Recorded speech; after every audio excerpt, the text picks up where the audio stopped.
This is not Earth. And this is not science fiction. In May 2025, Indian astronaut Shubhanshu Shukla sprouted mung and methi seeds aboard the International Space Station. Real plants, growing 400 kilometers above us, in zero gravity. But how? Why does NASA grow lettuce and flowers in orbit? And could this really feed astronauts on the moon, or even Mars? Astronauts can't carry fresh food for long missions. Each kilogram launched into space costs thousands of dollars. So NASA and scientists worldwide started asking, what if we could grow food up there?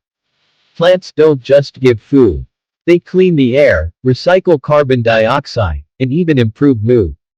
In deep space, a garden is not a luxury. It's survival. NASA's first plant experiment in space was in the 1980s. But real breakthroughs came in 2014, when the veggie system was installed on the ISS.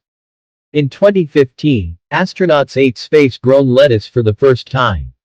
Later came zinnias, mustard, radish, and even chili peppers. On Earth, gravity pulls roots down and helps water flow. But in space, no gravity means water floats, and roots get confused. So how did they solve this? They grow plants in special boxes with LED lights and fans. Roots are held in pillows filled with nutrients and moisture. Air is pumped to move oxygen around. Every drop of water, every photon of light, is carefully controlled. Now, India has joined the cosmic farm. On May 29, 2025, astronaut Shubhanshu Shukla, part of the Axiom 4 mission, sprouted mung and methi in petri dishes aboard the ISS. The goal? To study how seeds respond to microgravity. Do they germinate, grow, twist? The mission, called Sprouts, could lead to growing desi superfoods for space. But it's not easy. Water floats. Mold spreads quickly. Plants need roots, gravity, air, and light.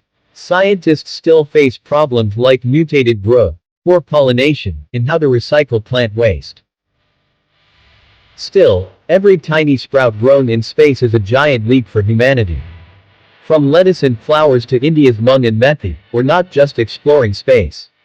We're learning how to live in it. Follow at Cosmic Spark to keep growing, one spark at a time.